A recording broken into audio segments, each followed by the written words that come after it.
preparei um pequeno texto que eu gostaria de ler para vocês, e eu penso que é um texto disparador para que a gente possa depois compartilhar aqui, dialogar um pouco sobre o que seria o contemporâneo, o pensamento contemporâneo, questões contemporâneas, né? A gente fala tanto essa palavra que às vezes eu tenho a sensação de que ela perdeu sentido. Tá? E eu vou ler algumas coisas que eu preparei, alguns pensamentos muito baseada nas leituras rickerianas, mas me baseei especificamente para o encontro de hoje no texto do Agamben, o que é o contemporâneo. Acredito que todos aqui devam ter lido já, né? Desde já também fiz uma brincadeira no grupo do WhatsApp, né? Coloquei uma figurinha lá de um cachorrinho se tremendo, que é bem a sensação, né? Que eu estou agora, e como uma boa gestalt terapeuta, anuncio logo para o campo que eu estou assim, compartilhar com vocês, e penso que é uma construção, né? Essa sensação no corpo, ela também é contemporânea, e acho que a gente vai construir aqui um bom diálogo. Então, assim, eu pensei muito em como eu iniciaria a minha fala com vocês, e já iniciei, né? Eu confesso que ao ser indicada no grupo pela professora Rita para falar sobre a temática, que foi uma sugestão dela, a partir de um texto que ela também compartilhou, interessantíssimo também o texto que ela compartilhou. Eu fiquei animada, né, com essa possibilidade também de diálogo, de construção. Porém, dias depois, ao decantar um pouco mais a ideia, eu fui tomada por sensações diversas, memórias encarnadas mesmo, que me colocaram em ato, num tensionamento entre a minha capacidade de dialogar em um grupo majoritariamente composto por homens brancos, filósofos, que de certa forma alcançaram lugares de poder que mesmo eu, uma pessoa branca, cis e heterossexual, talvez nunca alcance tranquilamente, aspas nesse tranquilamente. Percebam que o tranquilamente se põe em evidência, porque também sou mulher. E apesar de toda a complexidade que envolve cada marcador aqui citado, ainda assim eu estou envolvida e rodeada por privilégios, que poderiam ser direitos para algumas pessoas. Para algumas poucas pessoas que me ouvem ou que vão me ouvir, talvez, né, caso essa gravação aqui se torne pública e vai para o YouTube. Então percebam que o que é colocado em ato por meio dessas minhas palavras e do som da minha voz ao ler essas palavras e vocês ao me escutar, também remonta a todas as minhas vivências. Essas vivências que também aparecem em ato, intencionais e não intencionais, e aqui eu me refiro a intencionalidades da consciência, que estão situadas em um tempo que não necessariamente o cronológico, mas é uma temporalidade. E a temporalidade, ela pode reatualizar qualquer momento do passado. A minha proposta hoje aqui não é dar uma aula, usar esse espaço para um seminário, no qual vocês vão ficar me ouvindo por 1 hora, repetindo e repetindo, pedindo novamente, palavras que talvez eu até entenda, vocês também, mas que não alcance ou testemunhe os aspectos de um mundo da vida vivido. O conceito de contemporâneo do Giorgio Agamben, como é explorado na obra dele, né, o que é o contemporâneo, ele difere da mera noção de viver na mesma época. Então, o argumento do Agamben é o de que o ser contemporâneo, ele implica em uma relação crítica e reflexiva com o tempo presente. Então, é interessante que ele traz no texto que o contemporâneo, ele ao mesmo tempo está inserido na sua época, mas também consegue se afastar para que possa testemunhar e que possa ter uma relação crítica e reflexiva com o que ocorre. Então, esse contemporâneo, ele pode se localizar em um chamado presente, mas ele também escapa ao presente. O Agamben, ele continua, né, no texto, ele descreve o contemporâneo ou a pessoa contemporânea, o ser contemporâneo, como alguém que é capaz de perceber essas contradições e os desafios da sua época, e de se engajar em uma postura de resistência e questionamento em relação às normas, às estruturas de poder, principalmente, que caracterizam a nossa realidade. E aqui eu estou falando de uma realidade situada mesmo, uma realidade, na verdade, vou colocar no plural. A minha realidade, a realidade de vocês, grande parte na região Nordeste, né? Eu situada na região Norte e também transitando por outros espaços. O contemporâneo, ele não se limita a seguir um fluxo da história, por isso a minha menção anteriormente à temporalidade, ou a aderir cegamente às convenções sociais, ou até mesmo essas normas e essas estruturas, não digo as estruturas, talvez as normas, né, porque estruturas a gente tem diversas. Em vez disso, ele busca uma compreensão mais profunda das complexidades e das crises do nosso tempo, né?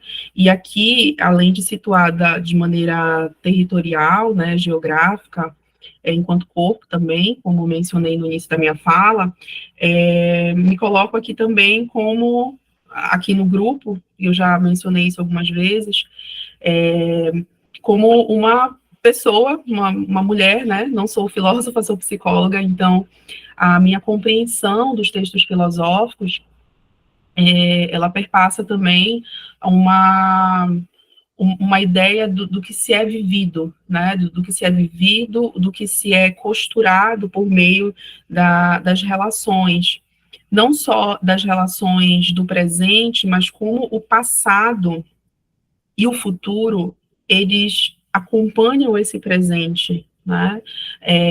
E aí a gente pode pensar não só no que é construído por meio dessas relações cotidianas, mas a gente pode pensar, por exemplo, textos da literatura, né? Sei que tem pessoas aqui da literatura, textos da literatura, os usos que se fazem dos textos literários, por exemplo, na construção de narrativas ao longo do tempo, ou como a leitura de determinados textos literários, a interpretação, a forma de se interpretar os textos, eles vão se modificando ao longo do tempo.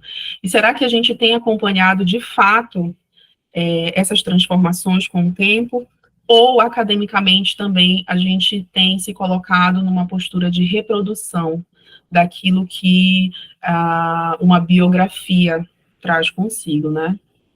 Então, eu parto da minha experiência enquanto pesquisadora, enquanto psicóloga, também terapeuta, sou gestalt terapeuta, eu parto de um pensamento fenomenológico, inicialmente fenomenológico existencial e, depois de um tempo, hermenêutico, né?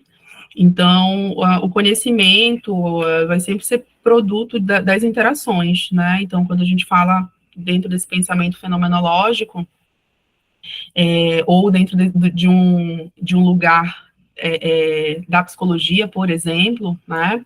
Eu posso compreender uma relação em um atendimento clínico, uma demanda que a pessoa traz, por exemplo, que busca um serviço, vai me exigir, enquanto psicoterapeuta, uma escuta que busca não objetivar, né, não objetificar, na verdade, não fazer preconcepções do que pode acontecer, ou como aquela pessoa chegou e como ela vai sair, o qual desfecho vai tomar a história que ela está me contando, mas a ideia de testemunhar, né?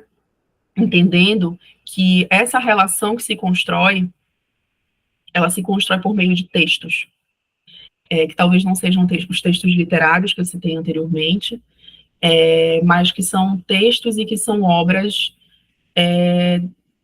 do cotidiano, né? Do mundo da vida vivido, como eu falei, e que cada demanda que as pessoas trazem são demandas específicas e que se doam para as consciências, né, e que se revelam na relação, que se revelam em ato. Então, pegando ainda o que o Agamben traz, né, o ser contemporâneo, ele envolve essa atitude crítica, né, uma capacidade de resistência a essa homogeneização cultural ou social, o que é um desafio, né?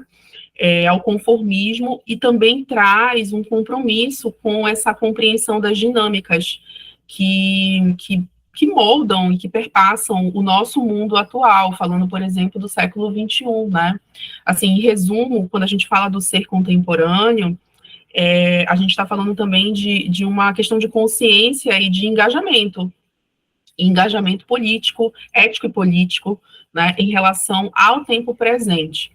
Então, eu lanço aqui duas perguntas, na verdade, para vocês, eu talvez lance algumas outras até para fomentar os nossos debates, assim. Quantas autoras dessa geração, por exemplo, vocês conseguem citar? Quantas dessas autoras que vocês conseguem citar ou que vocês conseguem lembrar, de repente, vocês conseguem fazer interlocuções e pontes com o pensamento filosófico do qual vocês já têm, talvez, uma trajetória de vida dentro da universidade, dentro dos congressos, nos artigos científicos. Aliás, né, assim, nos trabalhos acadêmicos, vocês costumam citar autoras que são chamadas autoras contemporâneas? E quando eu me refiro ao contemporâneo, eu estou me referindo a esse tempo agora, né, ao tempo em que nós estamos, porque cada autor, cada autora, cada obra vai ser contemporânea dentro do seu tempo, né, e também do nosso. Mas, de fato, quando a gente fala do século XXI, o século XXI tem sido marcado por uma série de questões que nós chamamos de questões contemporâneas, ou seja, que trazem o passado, trazem elementos do passado no presente, e de uma maneira que muitas vezes a gente pode chamar de sutil, mas que também a gente pode chamar de violenta, né?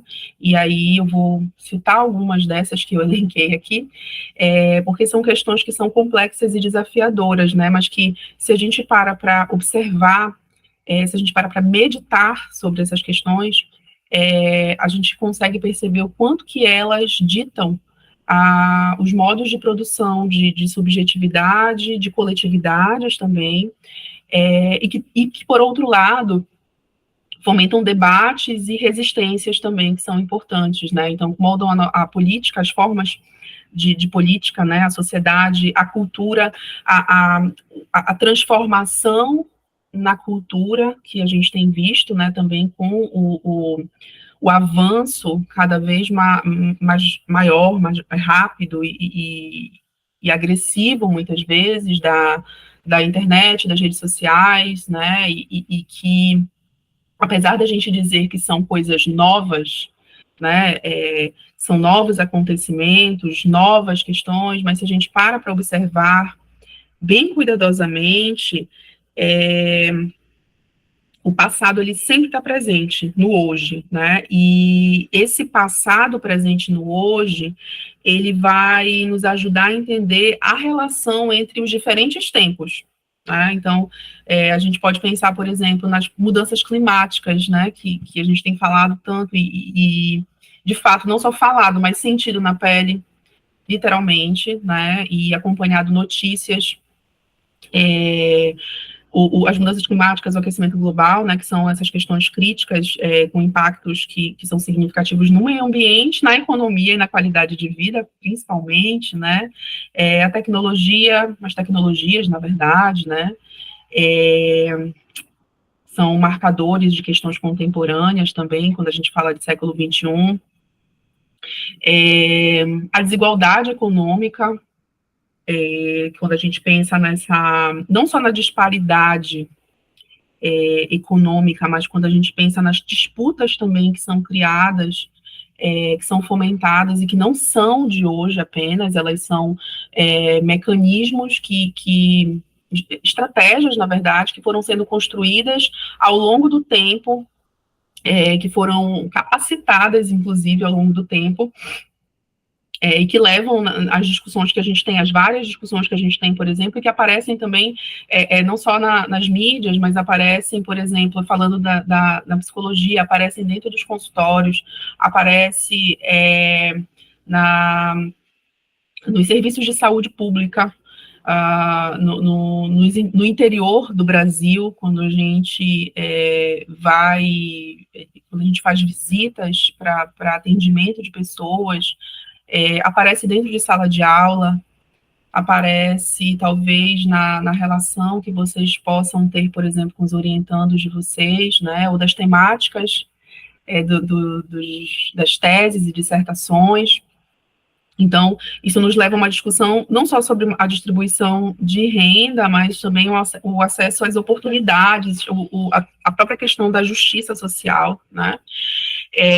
Uma outra questão muito forte, contemporânea, né, e que aparece bastante, que vai aparecer cada vez mais, são as migrações e a questão dos refugiados, né, esse fluxo de migrações. E aí a gente pode pensar em muitas outras, né, as questões de gênero, diversidade, a política internacional, a geopolítica, a gente está acompanhando, nós todos estamos acompanhando a guerra, por exemplo, né, no Israel, Palestina, e as muitas situações que têm ocorrido de opressão, principalmente quando a gente fala ao povo palestino, né, e que traz também muitos elementos históricos e de memória, que não são apenas meras disputas políticas, né, ou geopolíticas, mas também fala de muitas outras questões relacionadas às desigualdades, né, e quando a gente para olhar de fato, há uma complexidade dentro do que acontece, né? Então, assim, essas que eu citei agora, eu sei que tem muitas outras, né? Mas são apenas algumas dessas muitas questões contemporâneas que definem o nosso século, o século XXI, né? E muitas delas estão interconectadas. Eu fui aqui falando, citando, mas talvez enquanto eu estivesse falando aqui, a minha fala atravessa vocês de alguma forma, e fazem talvez vocês lembrarem, perceberem de vivências, não só de vivências, mas talvez até do ponto de vista teórico, epistemológico, né? Então, assim, trazendo para o nosso lugar, me vem muito a pensar nas questões contemporâneas ou no que é contemporâneo, me vem muito os impactos, por exemplo, do pensamento colonial no Brasil até hoje, né? Pensando que esses impactos desse pensamento colonial, eles são profundos, eles continuam a influenciar, talvez muitas desses tópicos que eu mencionei para vocês, né? Desses marcadores, ou desses tópicos temáticos que eu acabei de mencionar, e que cada um deles daria discussões e aprofundamentos gigantescos, né? E aproximações, distanciamentos também, que é importante. Então, assim, quando a gente pensa assim, que durante o período colonial, o Brasil ele foi colonizado pelos portugueses em sua grande maioria, né? E também por outros povos. Então, pensar nessa dimensão da colonização é pensar também numa herança que foi deixada, né? E vejam, de novo, história, memória, e que essa história, essa memória, essa herança, ou como queiram chamar, né? Conceito que queiram utilizar também, deixa marcas ainda, né? Porque nós revivemos, reatualizamos, né? Nesse lugar da temporalidade todos os dias, né, na nossa cultura, na nossa sociedade, na própria política também, né, na forma como talvez fazemos interpretações de obras que são consideradas contemporâneas, textos da literatura brasileira, por exemplo, né, estou conectada também muito com, de novo, a palestra da professora Valnice, né, que foi interessantíssima, quando traz elementos da própria literatura brasileira, né, e dessas aproximações muito íntimas, inclusive, da realidade do Brasil, né, e que se a gente pega muitas das obras hoje que foram escritas, sei lá, no início do século XX, por exemplo, nós ainda vamos encontrar muitas aproximações. No entanto, o que tem sido feito com as obras do presente, nas obras mais atuais, né, do século XXI, por exemplo?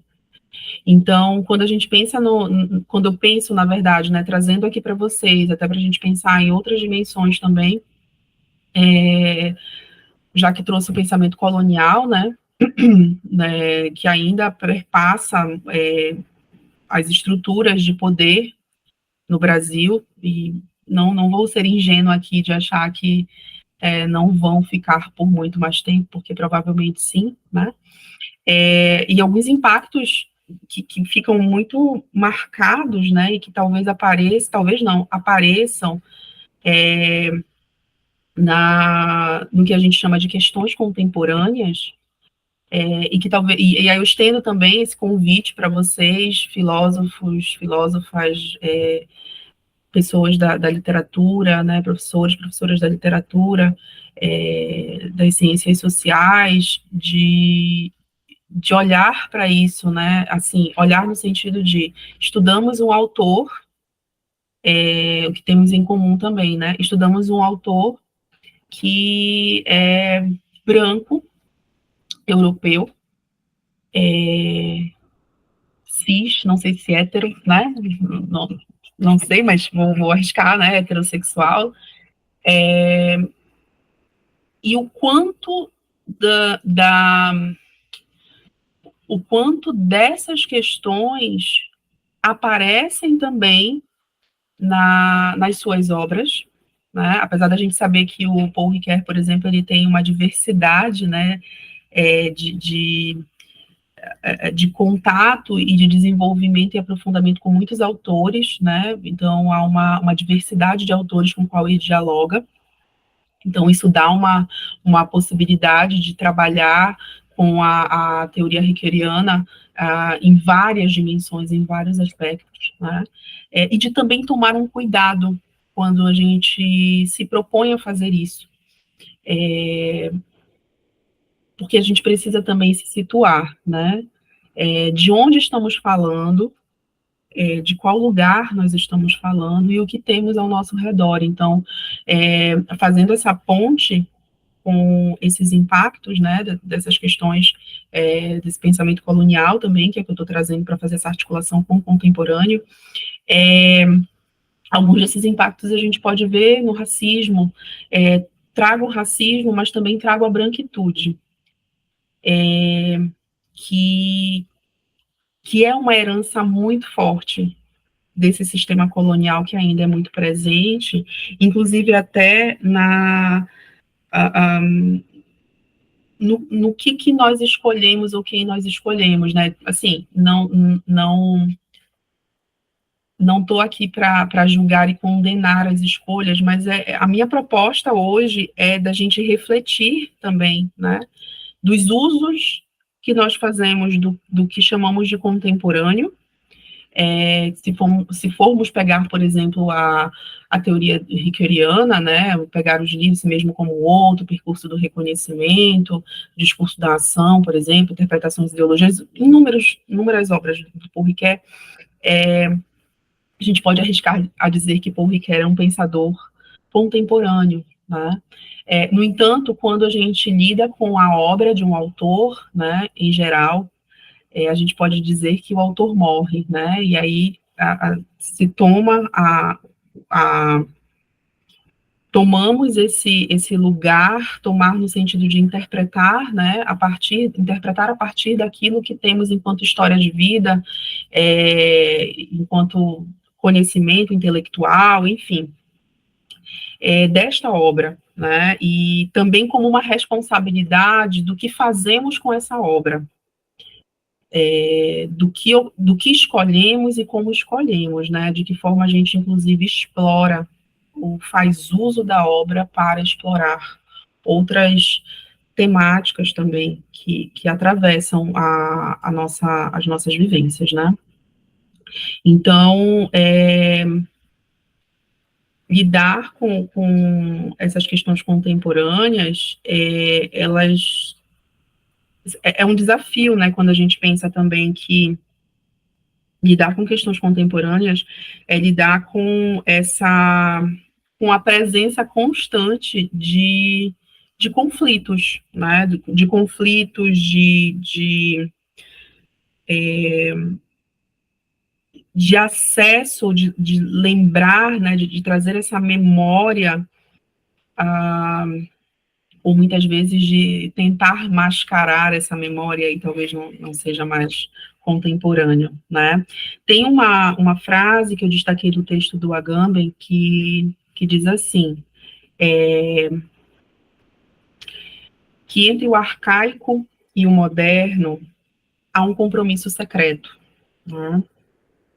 E aí, quando eu leio essa frase que ele traz no texto, que é o contemporâneo, né, eu me vem assim, como o ontem, ou como esse passado, ou como esse arcaico que ele traz, né, e ele vai dar a etimologia da palavra, como esse arcaico, ele está presente no hoje, né, como o passado, ele está presente no hoje,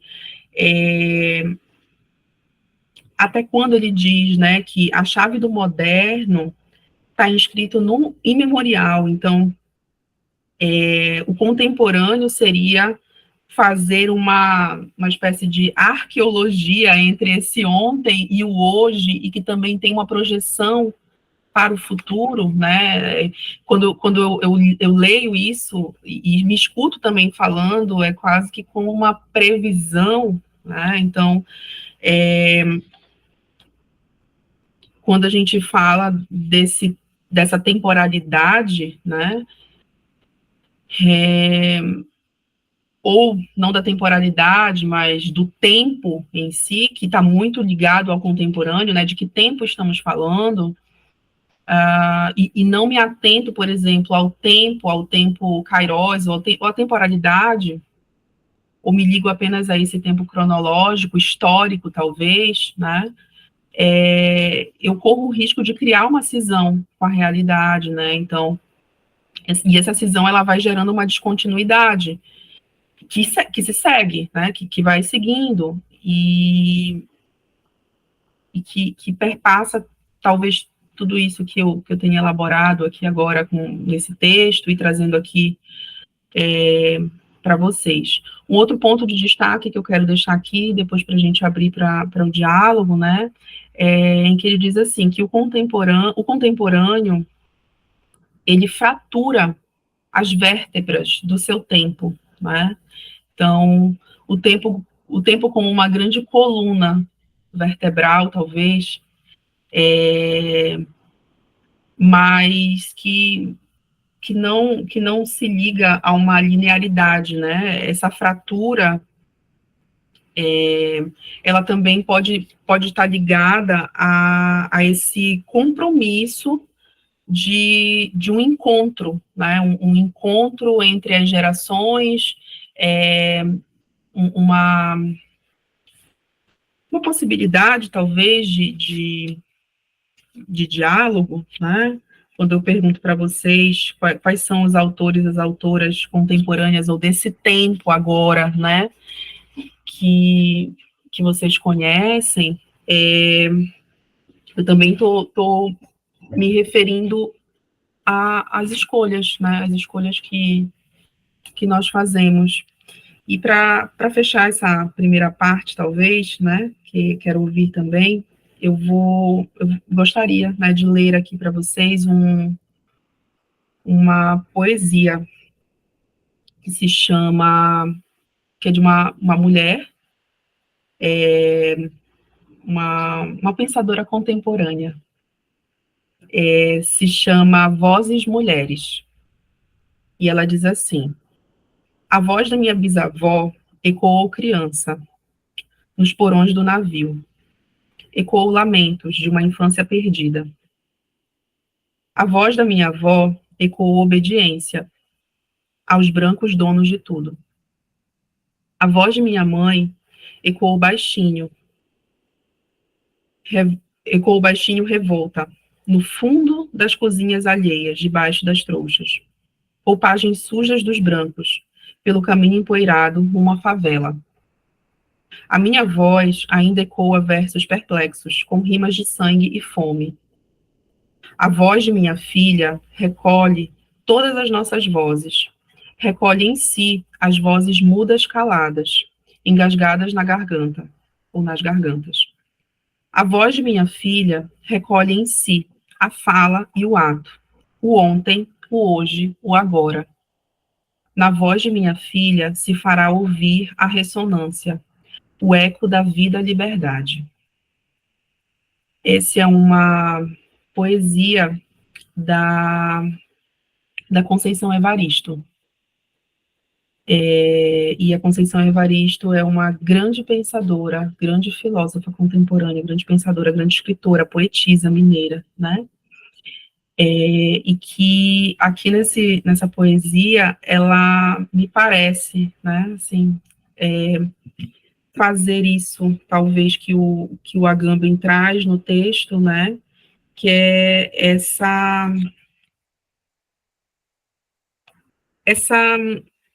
não sei se união é bem a palavra, mas esse diálogo, essa temporalidade, né, essa possibilidade de reatualizar, ela traz elementos históricos, elementos da memória, mas no momento presente e no futuro, no ontem, no hoje, no agora. E eu abro também aqui para a gente discutir um pouco. Tentei fazer um breve ensaio.